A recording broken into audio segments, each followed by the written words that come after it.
everyone had a great year, and we are here with the session with Anshuman here, and we'll be taking you through the curriculum and the scalar pitch in this particular session. In the meantime, just let me know where you guys are from in the chat, please. I'm from Bhopal, Madhya Pradesh.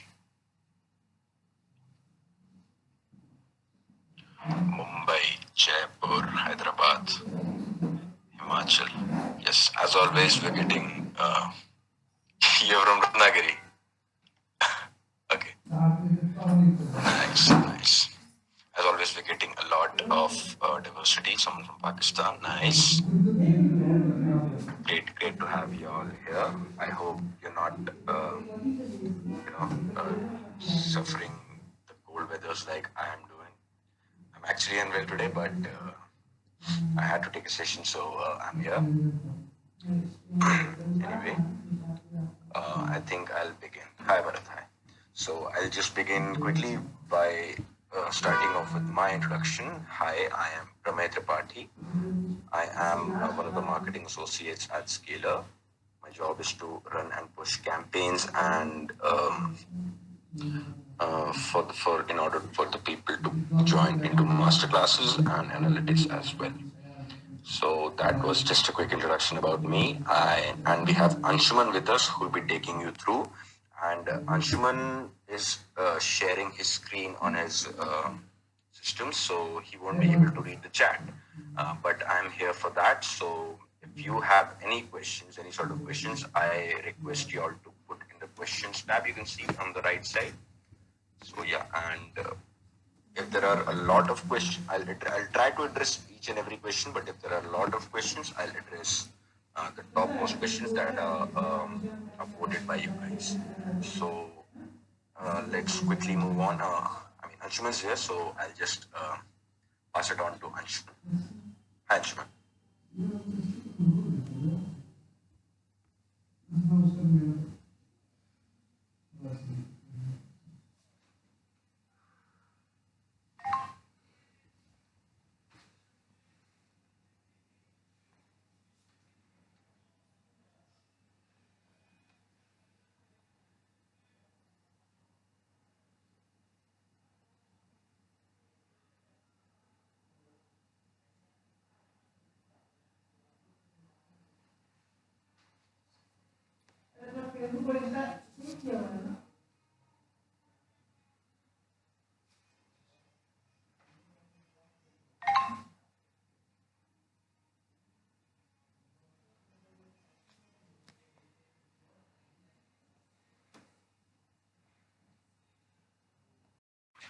For all the working professionals, just put a thumbs up, and for all the students, just put the thumbs down.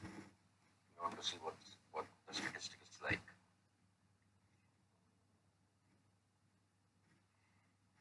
Okay, I think most of the people here are working professionals, definitely. Yes, I'll run with that. I can see 71 people. I urge you to vote. Anyway. Yes. So my second question would be for just the working professionals. If you are in a product-based company, just put a thumbs up, and if you're in a service-based company, put a thumbs down. Most of the people here are from service-based companies. I think that's an even split, but a healthy number, right? Right. So, are there any questions? Meanwhile, I don't see any questions. Guys, feel free to ask any questions if there are any in the questions tab. But yeah, so Anshuman, the statistics shows in the chat that most of the people here are working professionals, and there's an even split, but healthy number in the product-based, service-based sectors. So I'll let you talk about it. Awesome. So seems like most of you are working professionals. A big majority are working professionals, and a decent number actually right now is, I mean, it's almost a 50-50 between service and product companies, but a decent number in service companies. Therefore, I mean, like, I'll use that information to actually decide on the agenda for today's class. What, therefore, I would plan to do is keep things very, very relevant for working professionals. What that means is that if you are currently a student in the first year or second year of college, or even third year of college, this session might not be super relevant. We are still happy to help you out. So you can email us. My email ID is anshuman@scalar.com. Feel free to email me. I'm happy helping out in whatever form. But I mean, this session might not be the best session if you are currently in college and in the first, second, or third year.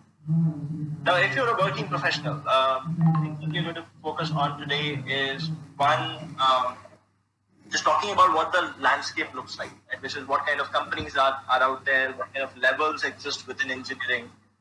Two, for people who aspire to work at top tier product companies, like, what should you focus on learning?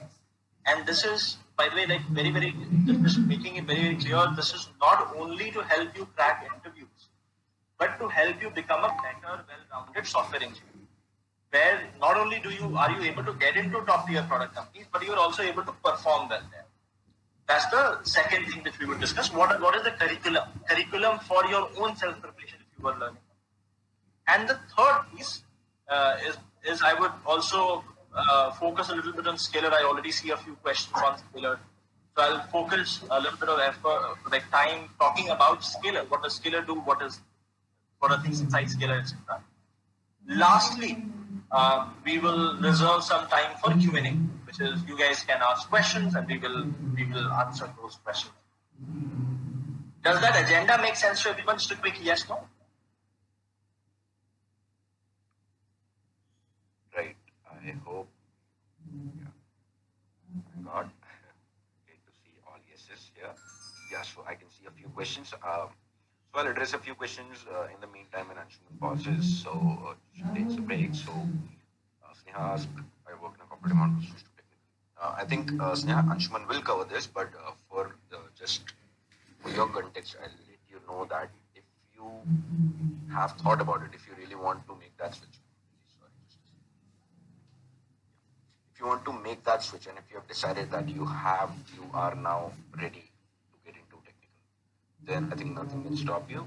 And if you want to know how you can do that, I suggest you stick around, have some patience, and let Anshuman talk about the curriculum and get your answer.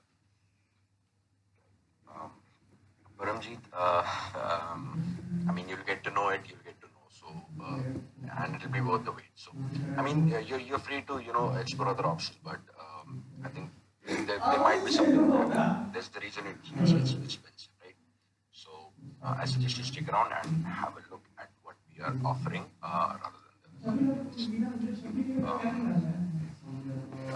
Rudrashish, I hope I asked your name right. So, but if it's I assume you're asking if it's most relevant for a final year student. So currently there are no beginner batches, but we'll be launching beginner batches soon. And if you think, I mean, if you have some sort of an experience in coding, then you can definitely get onto the intermediate batches and you can go from there. So yeah, that's about it. Dhruv, right. So for those questions asking about Scalar, I think Anshuman will be the better person to cover this one. Right. So I think I'll pass it on back to Anshuman and move from there. Right, Anshuman. Okay, awesome. In that case, let's actually move forward. But before I move forward, I will do a very quick poll with you. Just a yes, no, right? Like you see a yes, no in front of you. The first step when you take a long journey is believing that journey is going to be fruitful. For example, if I want to build a 6-pack abs, the first portion of the journey is I have to believe I can do that by going to the gym, right? If I don't believe, and then when I start, chances are I'll give up in 10 days, 15 days, maybe 16 days or so. So the first question, and this is, by the way, like coming from some of the concerns I heard from my own brothers. Therefore, I'm going to frame it as a question. A lot of people who don't come from the best of backgrounds. So, for example, if I come from a college that is not very well known, or if I come work at a company that is not very well known, or if I work at a service company and have been working there for a very, very long time, a lot of people believe that because of their background, they might not even get interviewed at some top tech tier companies. Do you believe that statement is true, or that do you believe that statement is false? Say yes if you believe that is true. No if you believe that that statement is not true. Yes, so, okay, I'm surprised. Anyway, there are a few more questions in the meanwhile while you guys are answering Anshuman's polls. As I just about to start in industry pages, and how can I prepare in coding course that I some faculty coding challenge? Piyush, wait for it. I have two gaps, 2 year gap between 10 and 12. I have done intermediate gap, but I'm not past my variety jobs. Definitely, I mean, they actually do not consider it interview anymore. I mean, I think no one else does. I mean, if you have any sort of experience, they look at that for the first one, for your experience part. And um, if let's say you're a fresher, I think for the first internship that you have or the first job that you have, the performance based on that job would be looked if you join the next one. So I believe you've got what I'm trying to say. Any free courses available? Shivam, this is a free course, and there are many. I think Anshuman will cover the free resources part as well. So I suggest you wait much out for that one. Bitler, he will say some tips for walk-in interviews. I mean, this is a really personalized question, but I suggest you mail it to the folks at Hello at Scale. I'll definitely share the links at the end of the session. In the meantime, I'll address some questions. Manish, just stick around and watch out. Just listen to what Anshuman has to say, and then you can decide on your own what you have to do.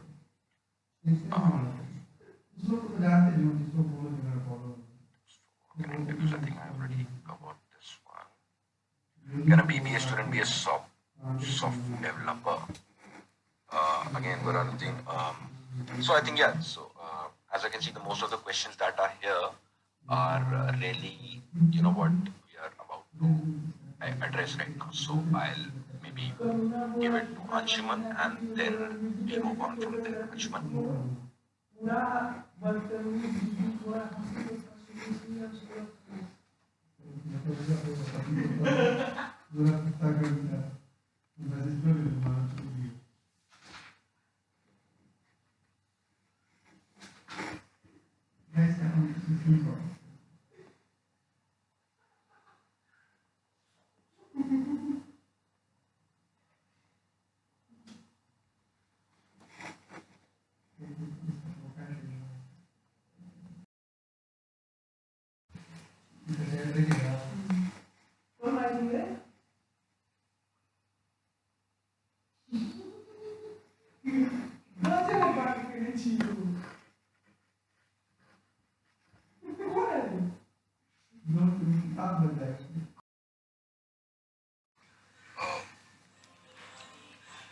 Right.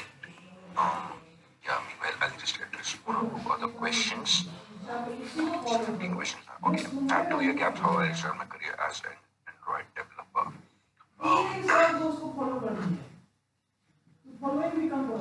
Yeah, complete. I suggest. I mean, there are many options you can explore, definitely. But I think Anshuman will. I think the next part Anshuman will cover the job landscape and the curriculum.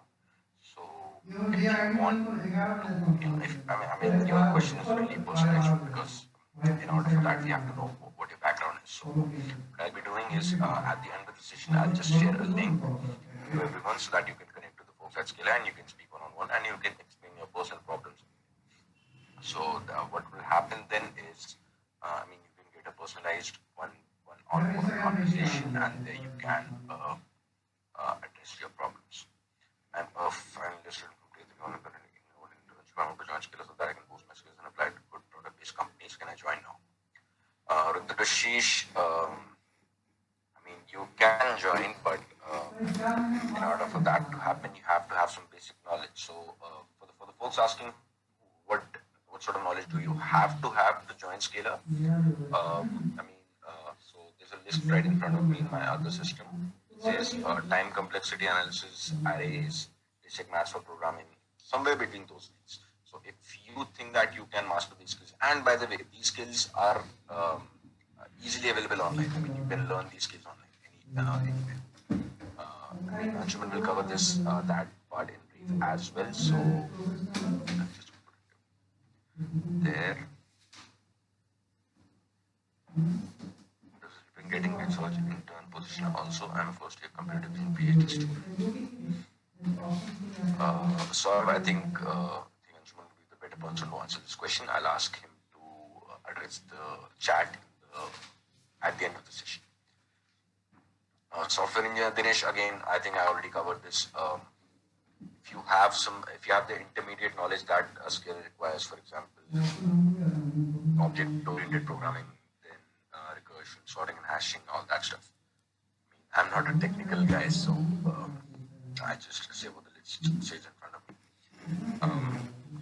Dhruv, I think a final year student can benefit if you know what to do, if you know what to learn. So I think most of the questions are about the curriculum. So I think I'll let Anshuman cover the curriculum.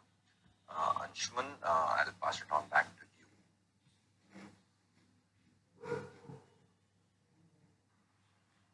Awesome. Very, very glad to see that. I'll maybe then continue with what today's landscape looks like, job landscape. What are the different levels? What kind of trajectories do most people take? And then I would also start discussing some bit on the curriculum for things to learn. Like if you want to get to the topic. First piece on the landscape, and this is something which a lot of you might be aware of. There are service companies and then there are product companies. Service companies are companies that would typically go to another company and get projects from them and then implement projects on their own behalf. Right? So companies like TCS, Infosys, Wipro, Tech Mahindra, these are the giants in the space. Now, without any fault of service companies, the problem is that there your end consumer is your client. So basically, you have to work as your client wants to. So now imagine I go to a Nike and I get a project from them.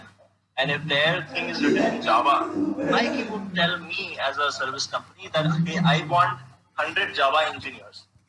50 of them should have more than 5 years of experience. So without the fault of service company, just because of the nature of the business, they index more on your tech stack. Are you a Java engineer? Are you a .NET engineer? Are you, let's say, Angular developer, or are you a React developer? They index a lot more on the tech stack. On the other hand, there are product companies. Product companies usually build products which could be for an end consumer who is somebody like you and me, or it could be for an end consumer which is a company which uses a SaaS software. In those cases, the delivery of the product is more important than the tech stack being used. There, the mindset then becomes that tech stack is a tool, but eventually, like delivering a world-class experience to the end consumers, that's the more important. And therefore, those companies, when they look for engineers, they index less on tech stack, more on what can you do on the job, right? And what kind of complicated problems can you solve, what kind of complicated software can you do. I'll elaborate on that in just a few seconds when we discuss the curriculum. But given that context, I mean, there's also, by the way, difference in the pay scale as well. So, for example, the starting salary in a service company is anywhere from 2 to 4 lakhs per annum.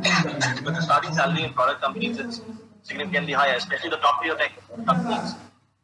They pay much higher. For example, in product companies, the starting salaries for entry level engineer vary from 8 lakhs to 45 lakhs. For example, Goldman Sachs goes in highest providers, pays 45 lakhs to a new grad. Versus again, like if you see the service salaries are fairly lower as compared to that. Different natures of businesses, different pay scales altogether, and these salaries sometimes look unreal, but they are being paid. I can attest to that because we've seen a bunch of skiller graduates also get those kind of salaries. Now, let me come to the part about the curriculum, right? Which is what should you learn if you aspire to get into some of these companies. What is important versus what is not important.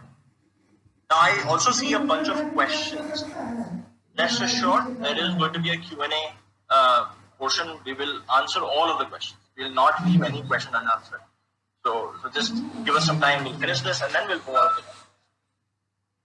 All right. So let me start writing here on the curriculum piece. Now, the way I'm going to break down the curriculum is in 3 parts. One is what is the topic. Now, how is that topic relevant for interview? Because there is getting into the company's part that I have to solve. And there is a third part, which is how is it going to help me with job performance? Those 3 aspects we could talk about. What topic should I learn? How does it help me with clearing interviews? And how does it help me with being really, really good at the job? Those are the 3 things that we address.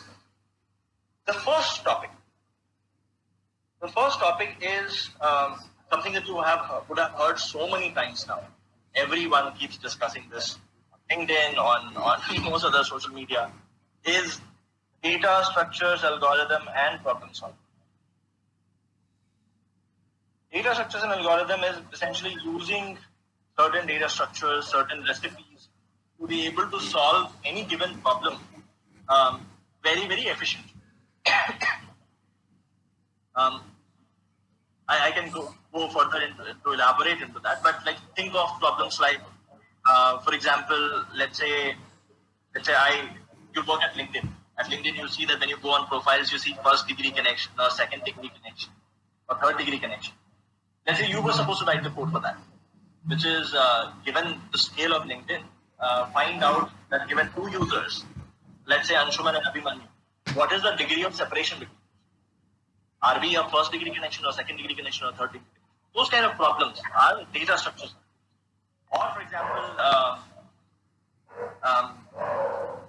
example, let's say you're using the Uber app, right? Like on Uber app, the first and foremost thing is like, when I raise a request, find me the nearest available cab when I am raising it. Now, how do you do that? That is also a part of data structures and algorithms. There are so many applications of DSA. I mean, these are just some examples. Even like, for example, things like, let's say you use WhatsApp app, right? When you search for something, how does that search work? For example, when I search for COVID, how do I find all messages that contain COVID? And this is understanding how stuff works inside. You can't just say that I'll use this library and things will happen. But like, how does it work internally? If you were supposed to write it, if you were supposed to implement it, how would you go about it? So that field is data structures and algorithms. And again, if you see here, I haven't mentioned any name of any programming language. I haven't said it's DSA and problem solving in Java or DSA and problem solving in C++. It is language agnostic. You can use it with any programming language to solve the problem. Now, let's talk about the interview relevance. For all levels, no matter your seniority level, if you are interviewing at some of these companies, for example, I'll talk about my manager at Facebook. My manager at Facebook had 26 years of experience. He came from Microsoft. He was the one who had led the Windows XP team to the launch. Even when that manager got interviewed, he had to go through 2 DSA rounds. Somebody as senior as 26. The truth is, no matter your experience, you might have 10 years of experience, you might have 15 years of experience, you might have 20 years of experience, you might even be a new grad, just graduated from college. Chances are you will be grilled on data structures and algorithms. You can't run away from it. Sometimes we feel that we are too senior, why are people still judging us on data structures and algorithms? And the truth is, like, the industry would still be judging on it. Yes, so this is important in this spectrum. Very important. So, this piece is very important. Now, the second debate that goes on is like, does this actually help with job performance? there are, and like the argument made is, look, I mean, there are so complex problems that we are asked to solve in interviews, but most of our work does not involve that level of complexity of problems that we solve. So how is it really helping us become really good software engineers? The two arguments which I want to put forward. One is, you will notice that if you start solving a lot of problems at a lot of frequency, and you do that for a very long time, for example, 3 months, 4 months, 5 months, you'll start to see that you're getting into a state where your coding accuracy is going up. It means like you write the code and it compiles and it runs in the first go, as long as you know the approach. So your accuracy of coding, your bug making thing is going down, your accuracy of coding is going down. Now, why does that matter? I'm going to just make a statement, and I want all of the working professionals to vote a yes or no. The statement is that a developer usually spends X amount of time writing code, but 10x amount of time debugging and testing that. Do you agree? Do you disagree?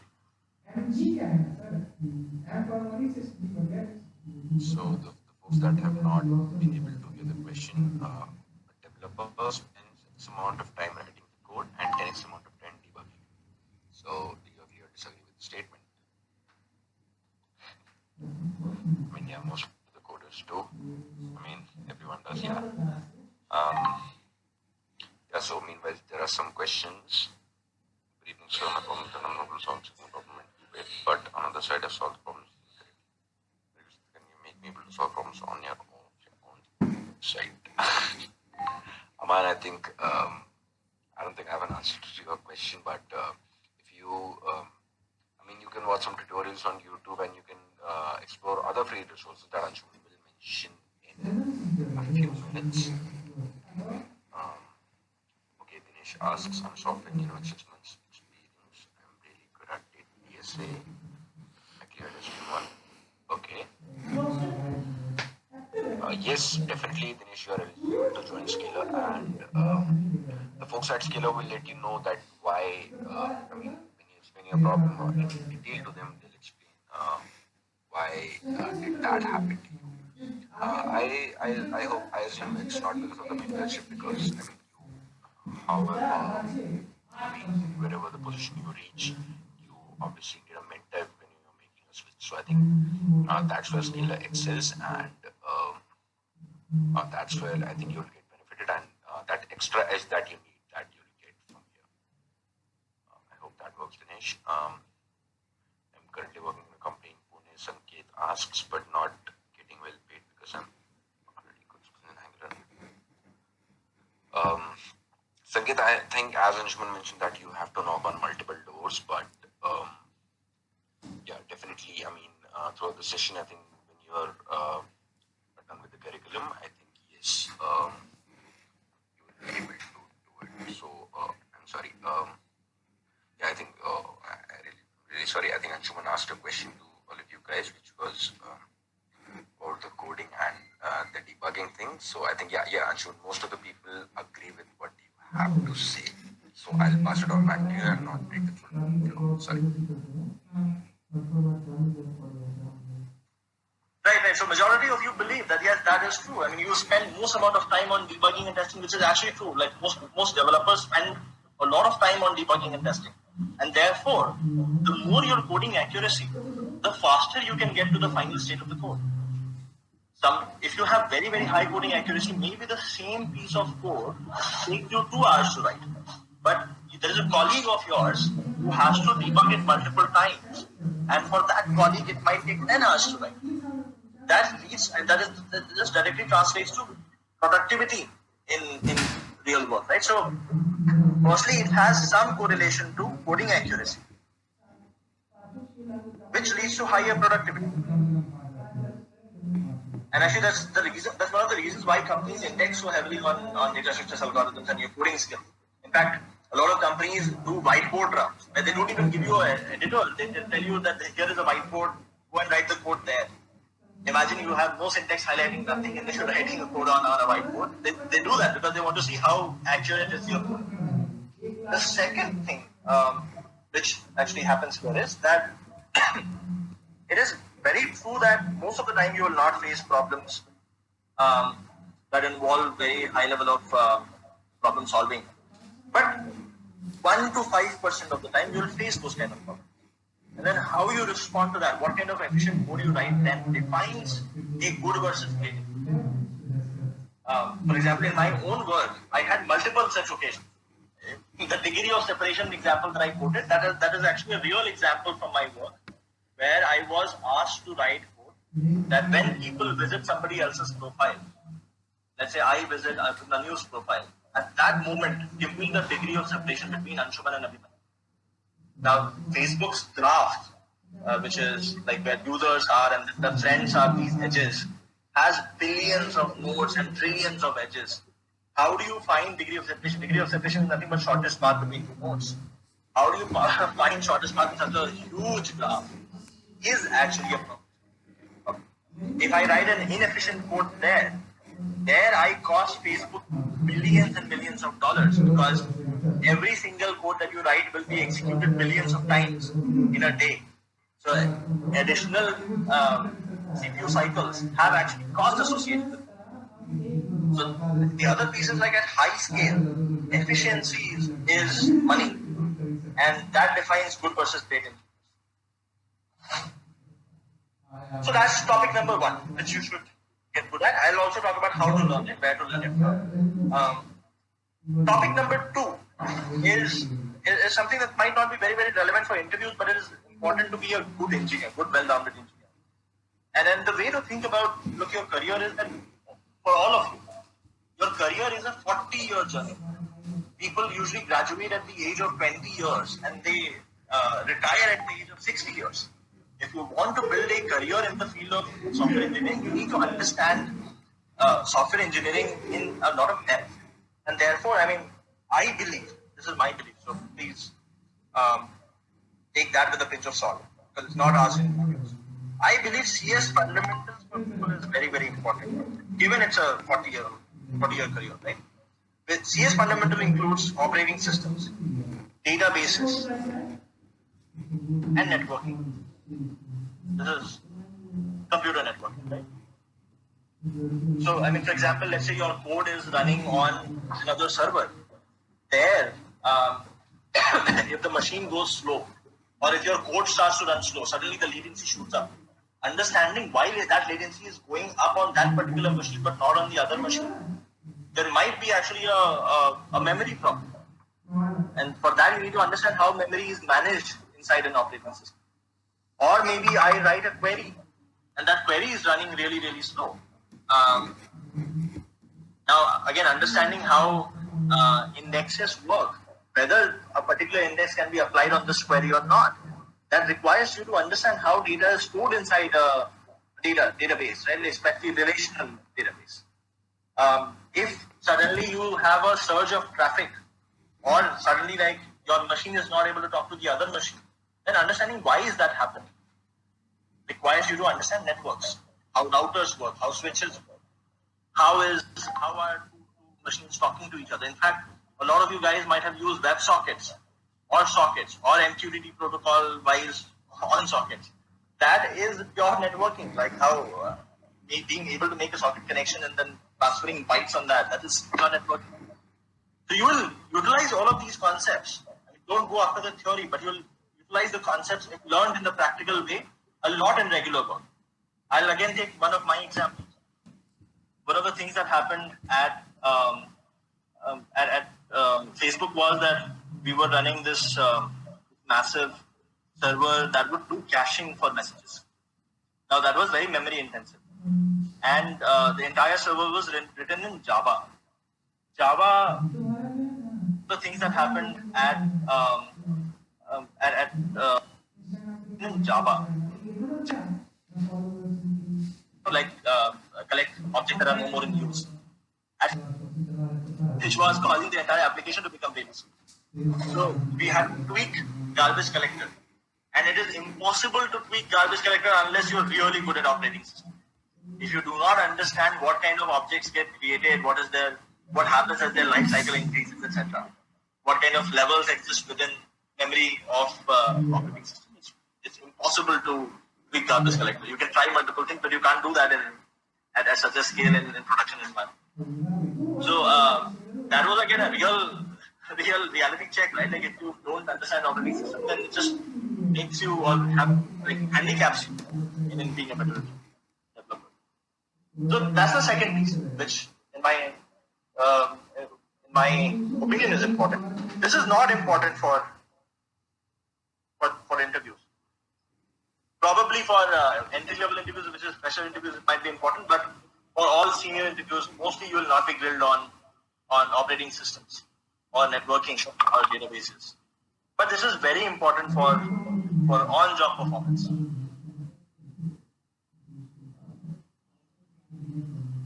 Now I'll talk about a few other fields which are categorized into the field known as design. And this is actually very, very important for people here who have more than 3 years of experience, especially one is called as low-level design. Low-level design is also called as OOPS design, which is object-oriented programming-based design. I'll explain what this is. And the second is called as high-level design, HLD, or some people might also know this as system design.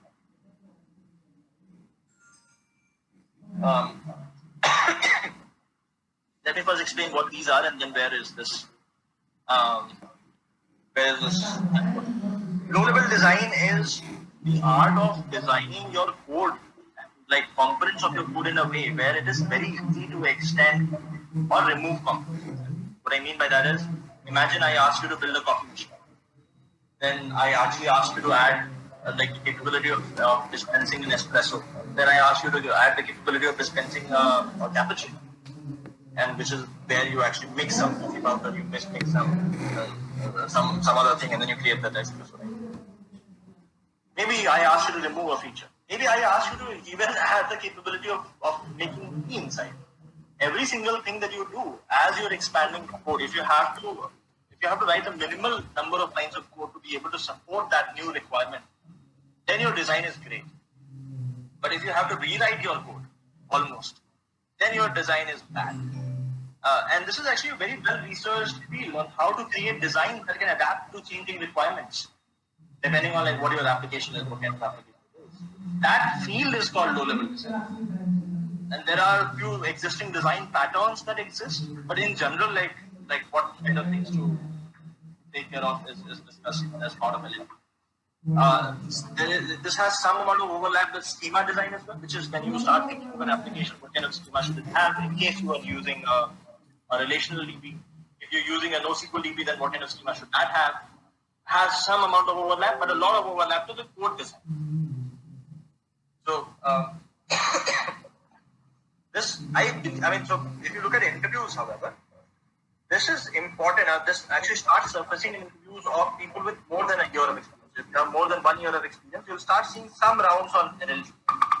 If you have more than 3 years of experience, then you'll definitely see rounds of low-level design. No company would hire you without testing you on this, except for Google. Google only tests on PSA. But every other company will want to test you on NLP. With respect to work, I believe even for freshers this is important. Every single person needs to learn LLD to be able to write high quality code. So for top performance, everyone should learn LLD. One thing to note here is like the design topics that I've mentioned here. As you gain experience, as your experience becomes 6 years, 8 years, 10 years, 12 years, 15 years, the importance of design topics goes up. The tolerance of you making mistakes with design, that goes down. You have to get really good with design as your experience.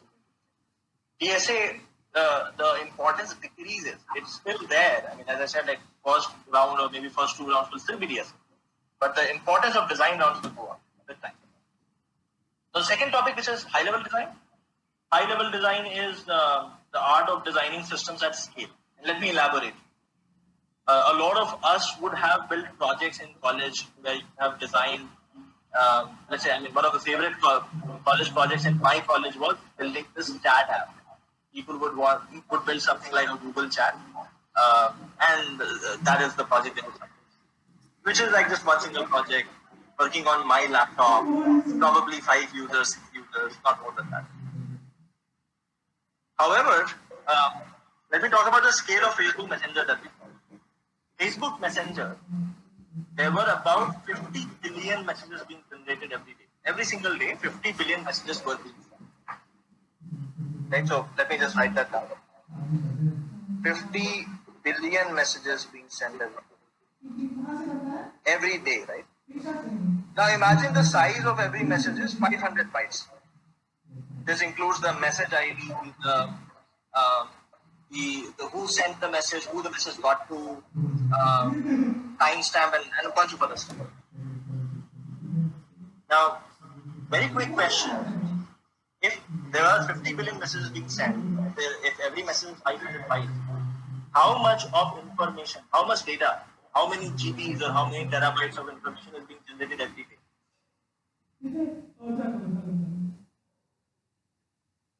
All right. So the question asked by Anshuman, I'll repeat the question. So 500. Yeah. So he mentioned that 500 bytes per message and 500 messages per day. So how much do you think is the data being transferred?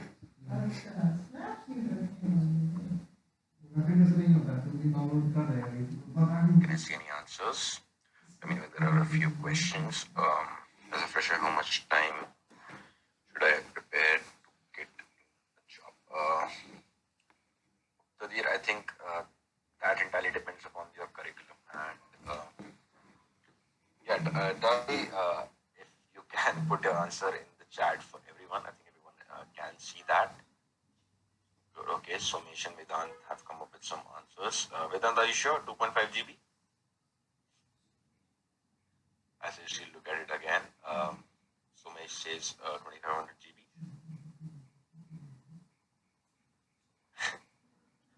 Vedant has increased his answer. Bharat, I'll address your question, so just hold on for a minute. 4 TB, 250 terabytes. Any other answers for this one? 2328 GB, Shubham says. I wonder how you came up with that one. So, I think a lot of you are getting confused. So, I just let Anshuman reveal the answer for you. Anshuman.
Made DSA, high level design, low level design, I think, and most importantly, as Anshuman emphasized more on the CS fundamentals that you'll be requiring for 40 years of your career.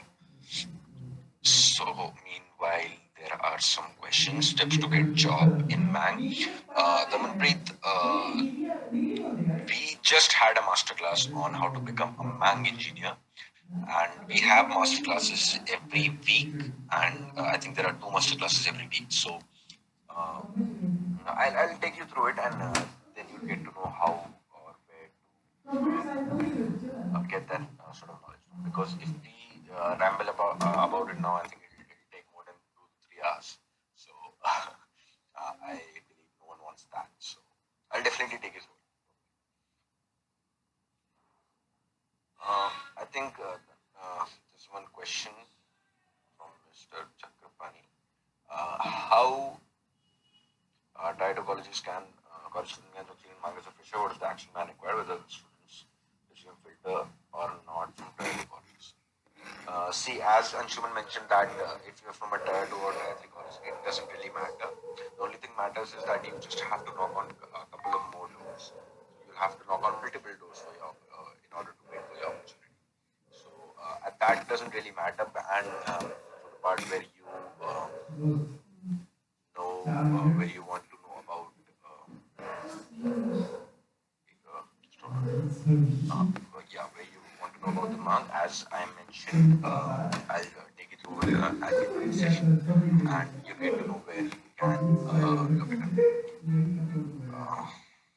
Anurag, yes, I'll just address your question. So, is data science, machine learning, and use of coding, etc. How are these connected? So, yes, data science and machine learning do consist of coding, but it's not what it's not what Anshuman mentioned. It's not a very intensive coding work, if that's what you're thinking about. It's not about that. And actually, I'm not really a tech guy. I just heard this question in a previous session, so that's why I know. And yeah, I believe I've answered this question of yours. I'll just come back to you. I am React-based content developer, but I want to be a full stack developer. Okay, Mona, I think you got to know what the curriculum is and what you have to prepare in order to be a full stack developer. So it's Piyush asked, I have zero experience in coding, then how can I become a pro in coding? Piyush, as Anshuman mentioned, first of all, you have to find that in yourself if you really want to make that switch. And I mean, not switch per se, but I assume not from a coding background. But if you want to make that switch, and if you want to do something in coding, I think first of all you have to just just make a quick reality check about if you can you really excel in this and do you really like coding, because it's not like because coding has a lot of money and a lot of potential I want to go there. So that's not the case. So if you think that you can you have a passion for coding, if you find your passion in coding, then definitely nothing will stop you, and I think your answer will be your question will be answered by Anshuman in a few minutes. Come back and develop, I have to go through Google Teaches, Amazon. I'm not doing that. I don't see how that is a question. I think I answered this question already. Anurag says I'm a BSc B.Ed. I have interest in AI and machine learning data science. That's why I'm going to do Scale Up. Yeah, Anurag. So this particular session is for Scale Academy, and if you want to go through a session Scale Data Science, that's a separate one where machine learning and everything is being taught over there. So I suggest you. There's a similar sort of session what I'm doing, and there's a session for data science as well. So if you go to the website stellar.com/events, you'll be able to see it over there. Again, I think this part is being answered. Guys, just don't post multiple questions if I'm not interested, because I'll definitely take each and every question of yours. Gradually, I'm not working in IT, but I'm not programming knowledge is basic, and I want to join companies. What can I do? I think you got the gist of it. What is the syllabus sort of, or what is the curriculum, if I have to use the right word, to get into a company where get into basically an IT company or a product-based company. I think yeah, folks at Scalar definitely help you in achieving and making that switch from service to product. And if you're from a non-IT background, again, first of all, I suggest if you, I think if you find a passion in coding, then definitely you can think about it. And Anshuman will, I mean, you know that the curriculum, you know now what the curriculum is. It's DSA, high level general. So you have to work between those things. Then, project manager 14 plus years, so what usage would be appropriate. Vimal, there's an advanced program of Scala as well. I think yeah, Anshuman will definitely take you through those, and meanwhile we'll address something else. So I'll not take much of his time. So Anshuman, back to you.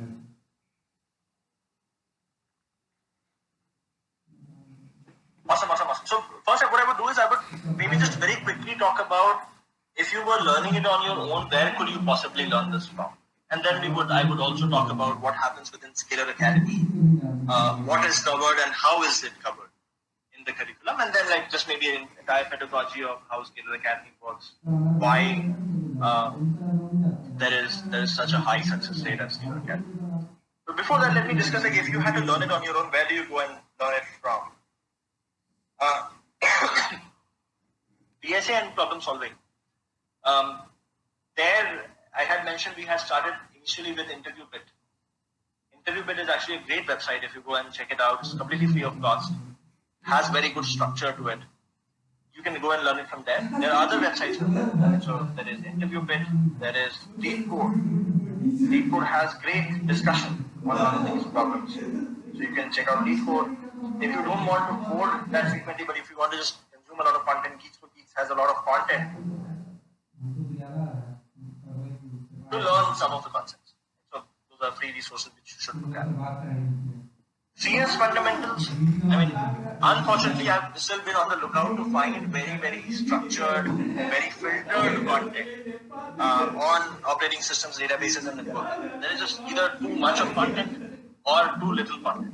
I haven't been able to find the right mix yet. So unfortunately, I can't suggest anything for OS databases and networking yet.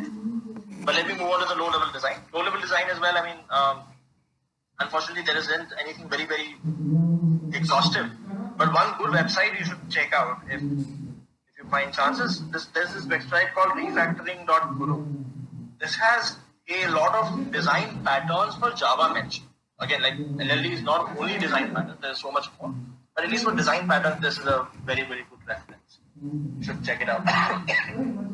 On high-level design and system design, there is one book called Designing Data-Intensive Applications. If you can read through the book, that would be great because it covers a lot of content. It's slightly elaborate, but it's a good book. There are a few YouTube channels as well which are very basic in nature. For example, there is a channel by Gaurav Sen which talks a little bit about system design. Those are basic in nature, but they're still good starting points. On projects you'll have to do yourself. So those are some resources which you can check out on your own time if you want to. They are good free resources.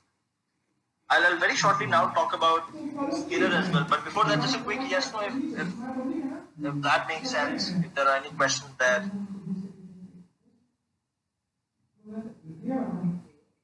So yeah, the folks, for those of you who have missed what Anshuman suggested for websites and books, I've just pinned it in the chat so you can have a look at it later and maybe save this. So this is for the free resources. Anil, I think Anshuman would. I'll ask Anshuman this question. Saranj, unfortunately, no, the recording is not available. The recordings are only available for the Scalar folks.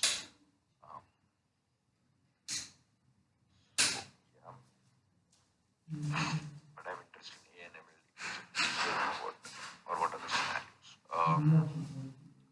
Anurag, I suggest if you have a user-oriented problem, that makes sense. You should talk to the folks at Scalar. I'll definitely pin it after Anshuman is done with the Scalar piece. So without further ado, I would urge Anshuman to finish off with this Scalar piece. Anshuman, back to you. Awesome. So let's actually move on to the Scalar piece, right? Now, what we described here is actually the curriculum for Scalar as well in some form. If you enroll into Scalar, the first thing is you get categorized as a beginner or an advanced or an intermediate. That is the first step.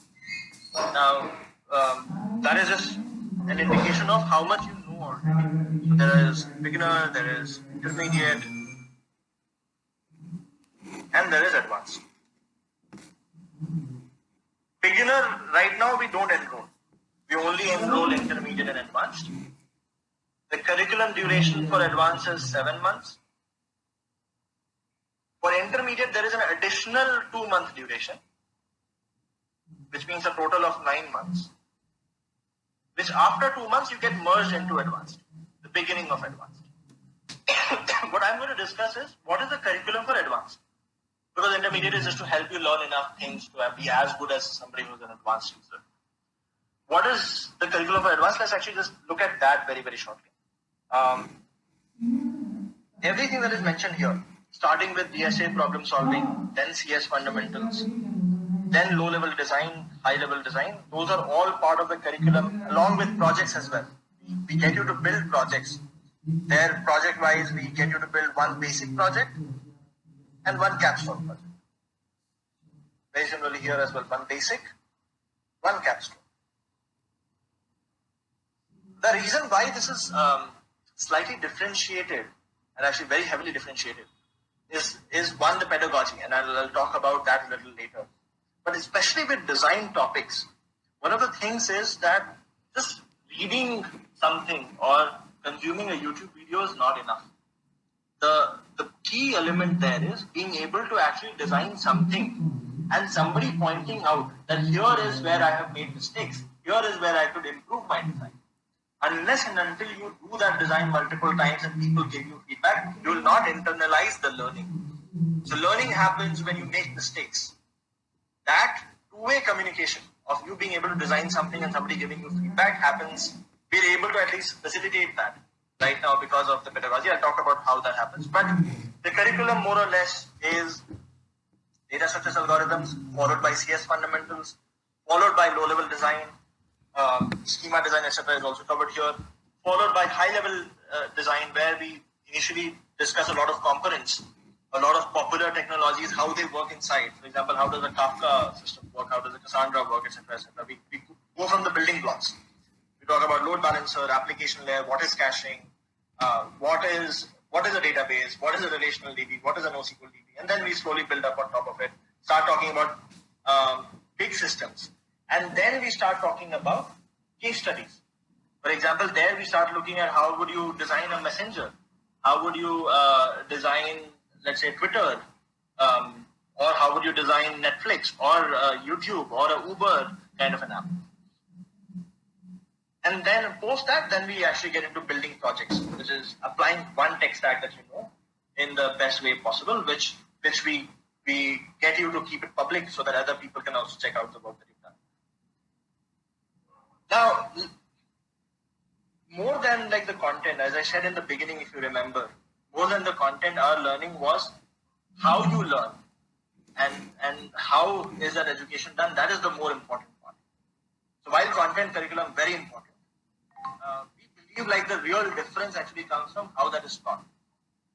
So there I just want to maybe spend just a few moments.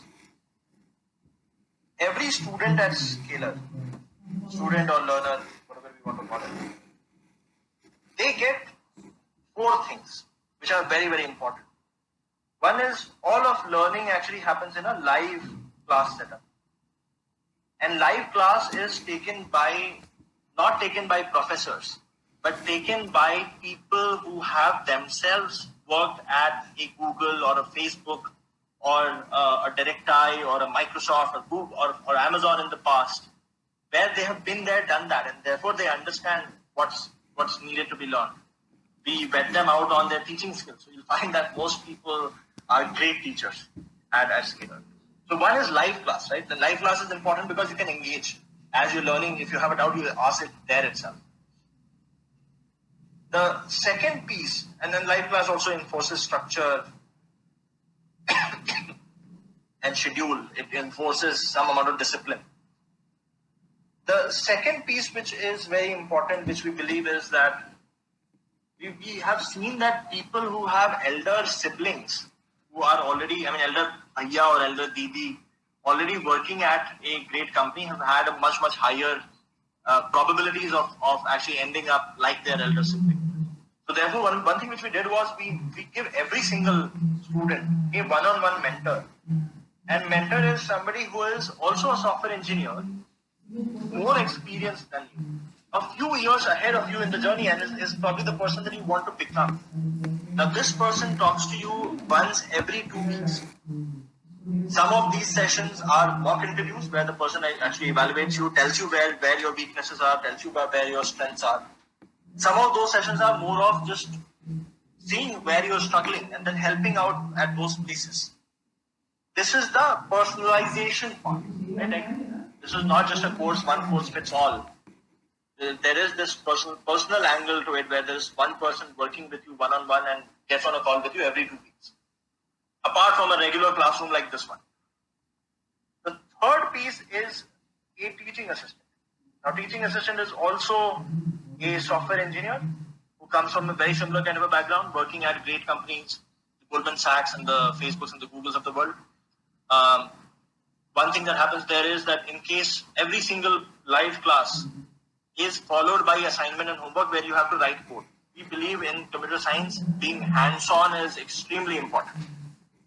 And when you solve those problems, when you start writing code, if you get stuck, teaching assistants actually help you out.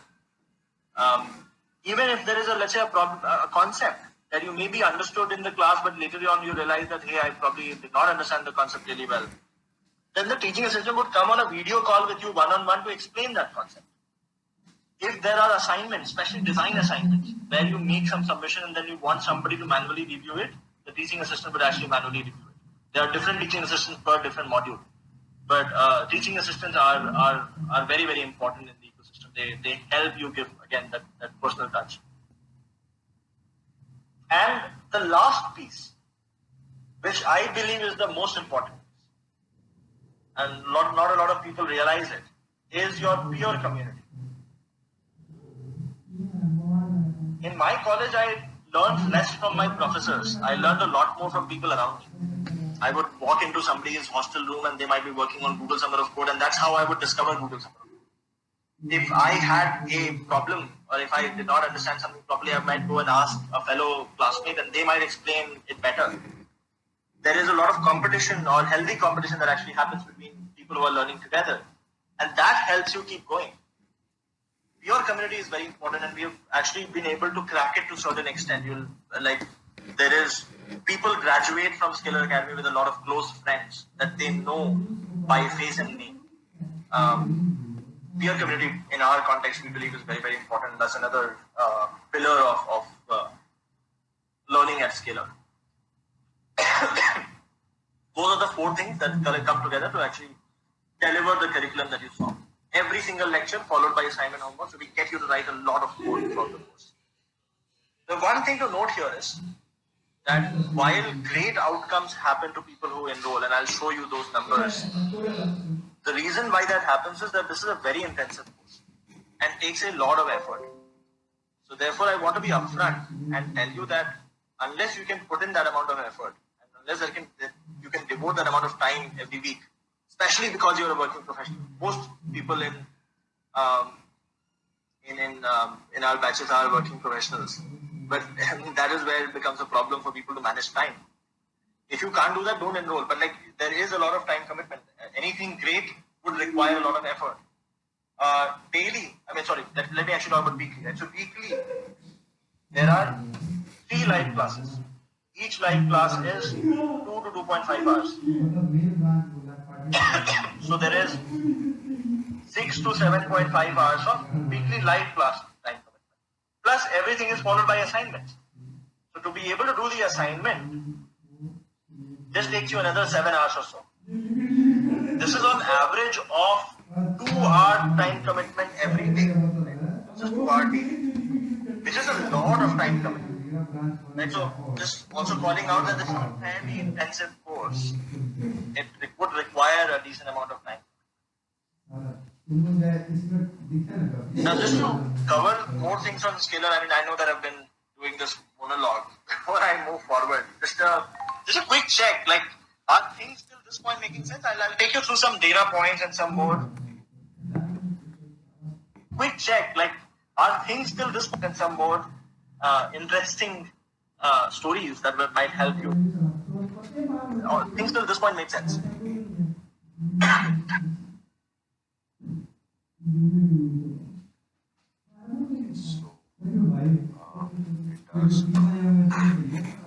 Yeah, so I believe one of the guys who was asking how much time do I have to game daily. So I think I hope Anshuman has given a clear picture of you. Prathamesh asks, does our code contribute? What is that?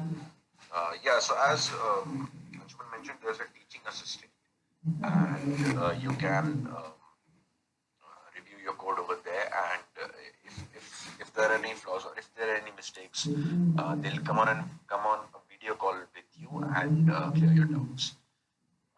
What will be the language for coding?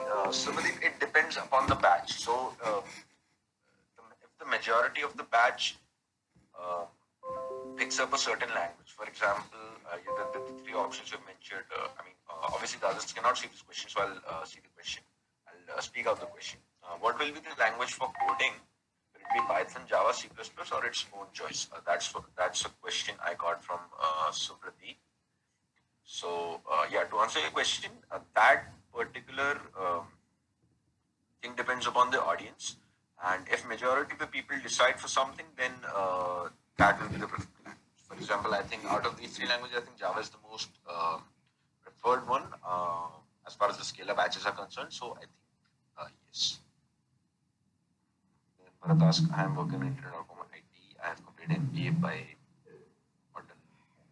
a beginner, AWS DevOps, Linux, Docker. So how to switch cloud? Please help. Can you see? Yeah, Bharat, I see your question. Yeah, so I think you might have gotten your answer by now because Anshuman has mentioned that the curriculum need to do and what how Scalar can help you doing that, in achieving that, and obviously you mentioned the free products or the free resources as well that you have. So you have a choice if you want. One of our mentor, teaching assistant, and a great peer community. I am a live example of the peer community. I've just joined Skiller, I think 2 to 3 months back, and I've been given this responsibility for doing this session, and I'm enjoying it. And even my peers, there's, I don't have anything negative to say about them. Not at all. So, they're not my peers. They're like my friends who work. That I think if that happens with any one of you, then I think is there any scope in GS developers to get into? Yeah, definitely, Dolly. There is, and I'll show you why in a bit. So yeah, I believe I've answered this question. So, Pratmesh, yeah, if I think you're asking about the teaching assistants. So there are three, as Anshuman mentioned, there are three sessions in a week, and for the people who are asking if the working professionals can enroll with this, so 95% of the Scalar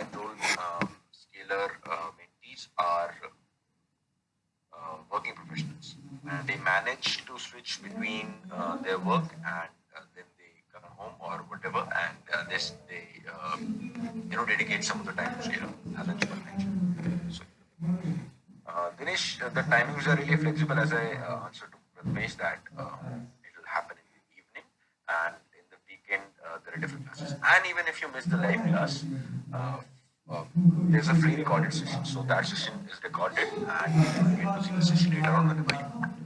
So that's an advantage. Yeah, are there any more questions? Yeah, Anurag, as I mentioned, I'll take you through it, so don't worry. When industry I have Java and all this from data rights to so I can join Skilla after my bachelor's. Yes, Burhanuddin, you can join Skilla after your bachelor's. You can. If you're eligible for the intermediate batch, I think definitely you can join it now as well. If you say that you have these sort of skill set in you, then yeah, definitely. The folks at Scala will they take a test or whatever before that, and then they'll decide on what.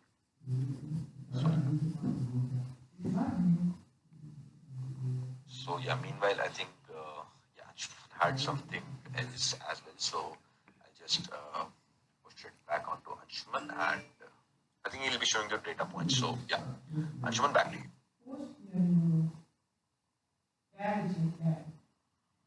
Cool. So let me just very quickly take you through the other components of scalar, and this will take just a few minutes. The online standard piece I already talked about. In general, like these are some of the teachers, and this is a partial distribution. So there are other teachers as well. For example, you see only one person in the teacher group from Google. There are two other people who are also at Google and are currently working at Scalar. And one of them actually happens to be an ex-student of Scalar from the first batch that we had. That person got into Google, worked there for a year, and loves our mission so much that they've joined us back as a teacher. Two people from Facebook, three from Media.net. Now, Arnav has been with Zomato, Target. There are two from Amazon. So you'll see that a lot of people who've been there, done that, they are the ones who teach in live classes, just like I'm doing right now. This is a thing that I just talked about, like you go through live classes, you have one-on-one mentors, you have TAs, you have a huge learning community. Community helps in so many ways, right? You have these alumni who are working at top tech companies. They are the ones a lot of times that will guide you. And they are the ones a lot of times who will even write referrals. We have our own referral channels as well, but I mean, they help out. They help out a lot. Curriculum we have discussed. I think one other point which is very important to understand is that when we teach these topics, the topics are not taught in a way where I'll give you a problem statement and then I'll tell you the solution to the problem statement. They're taught in a way where we help you build a thought process to be able to solve the problem. Which is, how do you recognize the pattern? Instead of telling you the solution, I would rather talk about how should you start thinking about the problem. And then that's again one key differentiator on how those concepts are explained to you, because that thing is very important. I would very, very strongly advise that don't just look at problems and their solutions. That is not going to help you. Always have a takeaway with every single problem that you solve on like the pattern of solving the problem. Now, one of the arguments that I keep getting is, hey, I can prepare few things for free. Why shouldn't I do that? I would say, like, absolutely, if you can prepare for free, please do that. But I mean, there is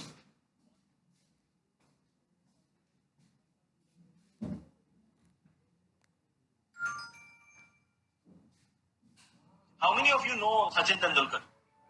There's a cricketer from India, which if you're India and not living under under a cave, you might be aware of who is Sachin Tendulkar. Like everybody knows. And everybody knows, right? Exactly. So Sachin, when he was learning cricket, there were two options he had, right? Like there was this entire gully cricket community he could have learned cricket with, which is not bad at all.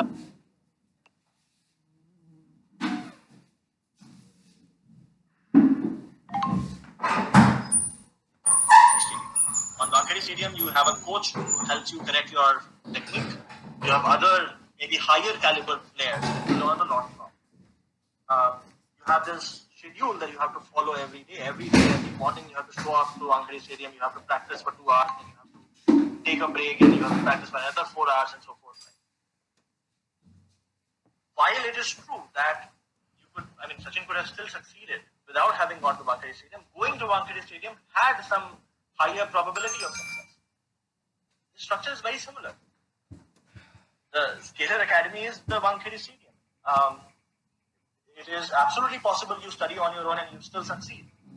But again, not denying the fact that studying in a structured setup which gives you a lot of these external push and external resources helps increase the probability of learning.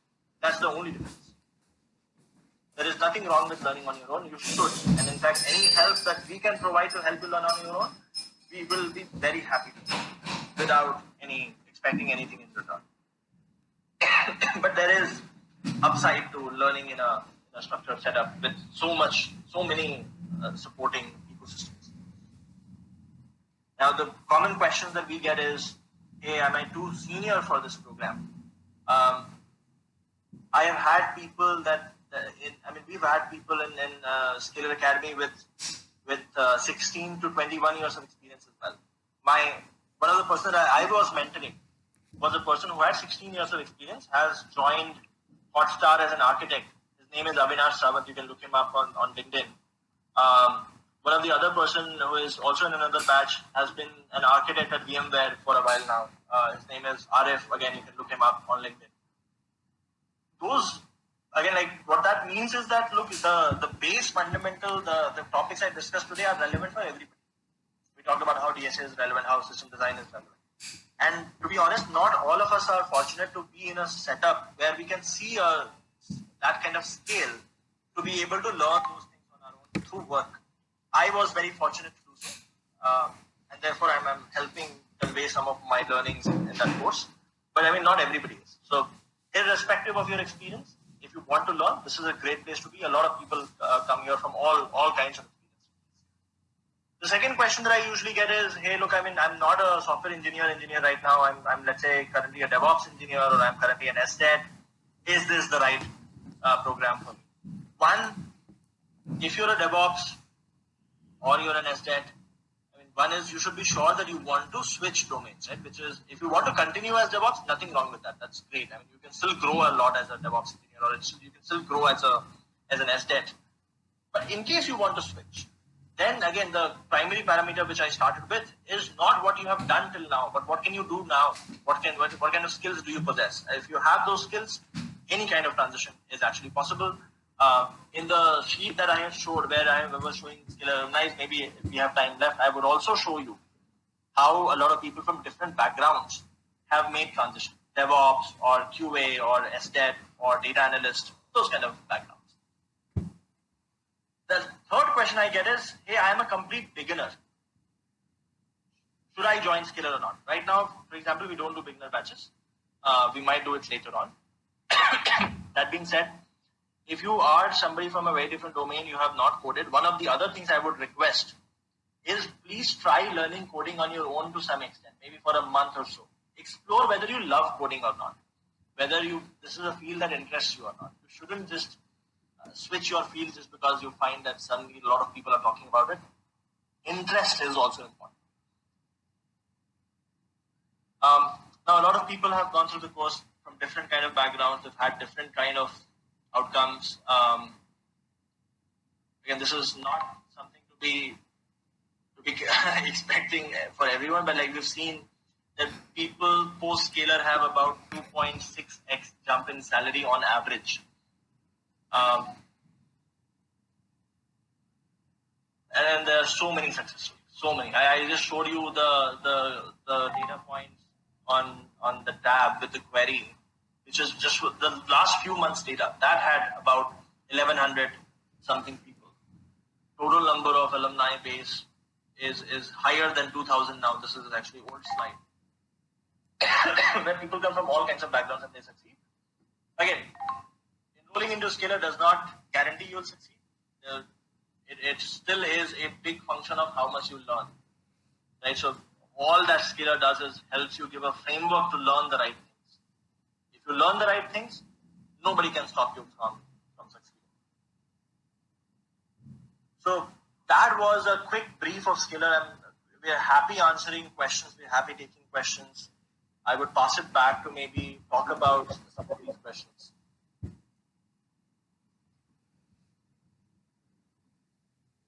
Right. I hope you have seen all the data points. Ramesh, I mean, if you get that sort of a jump, I think you don't have to worry about the money back policies anyway. Vedantas, will you give placement? I mean, that is the whole purpose of being in this session. So what Scalar? I'll just give you a brief about it. So what Scalar does is they upskill you. They upskill you so that you're capable of cracking any of the interviews on your own. All you have to do is just try and grasp everything that you can. So, in a brief way, I've just said it. I'll just quickly share my screen and Well, I hope my screen is visible to you all. So this is the Scala website. This is Anshuman, obviously. Right, Anurag, so I think you were asking about Scala Data Science, so I suggest you check this one out. This is a Scala Data Science program, but right now we're focusing on Scala Academy. So, yeah, so the next batch, as people are asking, will be starting on at mid-February. And the thing is, yeah, so these are the three courses, and we'll, as mentioned, Anshuman and myself, that we'll be soon starting the beginner batches. Wait, first of all, I need to know that you all can see. I hope you can. Yeah. Then, right. So as I was talking about it, beginner batches, intermediate batches that Anshuman mentioned, that 9 months one, and the advanced batches, which is 7 months, and the intermediate batch, the post-side intermediate batch after 2 months completing will get merged into the advanced batch, and soon we'll be starting the beginner batches. So yeah, these are the topics. These are the topics that you will be taught in the first weeks, and these are the time frames of how long does it take to complete these topics. Then yeah, so as Anshuman was mentioning about the success stories, and this is Mohit. Mohit took the session today for become a Mang engineer that people were asking about, right? And one more thing. Yeah, so as I think Anshuman was mentioning about a guy from Google who was at Scala, then he went on to Google. So this is the guy, Naman Bhalla. He's our instructor, and he's an awesome peer. It's wonderful having him on the team. So as you can see, this is the college he went to. I mean, no one, probably I think 95% of the people would not have even heard about this college. And then he went on to Google. So for the folks who are still doubting that tier 2 or tier 3 colleges might, have a burden on them, so that's not the case, because as you can see, and he's back as an instructor on Scala, which is a very nice thing. And in fact, he has a session on 4th of January, which you are all open to join. I think you can register from scala.com/events. Yeah, so these are the events, and yeah, you can even watch the free live sessions as well in the Scala website. This is the gap theorem, which is explained under 12 minutes. So you can watch this and you can register for it for free. Right. So what I was talking about is, yeah, this is the course that I was talking about. This is Naman, and the 4th of January, there's a masterclass, which will start from 8 and will end at 11. So this is the masterclass that I suggest most people to join. You can come to scala.com/events, and then maybe stop my screen share for a while.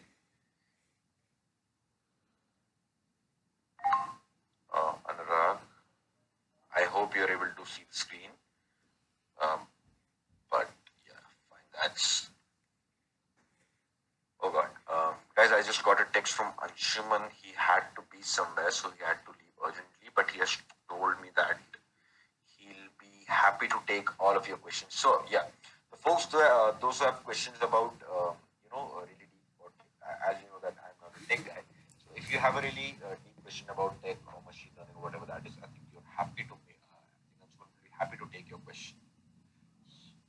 So I just want you to mail your concerns at anshuman@scala.com, as you mentioned in the beginning. So this is his mail ID. And if you have any other questions you feel like you cannot address in public or here, and you want me to take it on, one-on-one, so you can. I'll just post my LinkedIn over here as well. You can connect with me, and then we'll move on from there. Then yeah. For the folks, yeah, while posting up links, I'll just post this one as well. So, for the folks who want to know about the fee structure and anything else, you can mail it to hello@gmail.com. So, yeah, I have pinned 3 of the mail IDs and 2 mail IDs and 1 LinkedIn LinkedIn, and you can ask me questions about anything related to Scalar and this program, and I'll definitely push it on ahead and maybe ask to set up an alumni meet for you guys for one-on-one alumni meets. So yeah, that happens in Scalar too. For all the tech questions, all the deep questions about your career, I think you can mail it to anshuman@scalar.com. He'll be happy taking questions. For all the again, for the questions you have about the fee structure and anything, you can mail it to hello@scalar.com.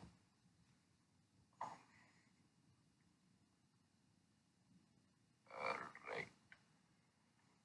So yeah, there are a few questions that I'd like to answer.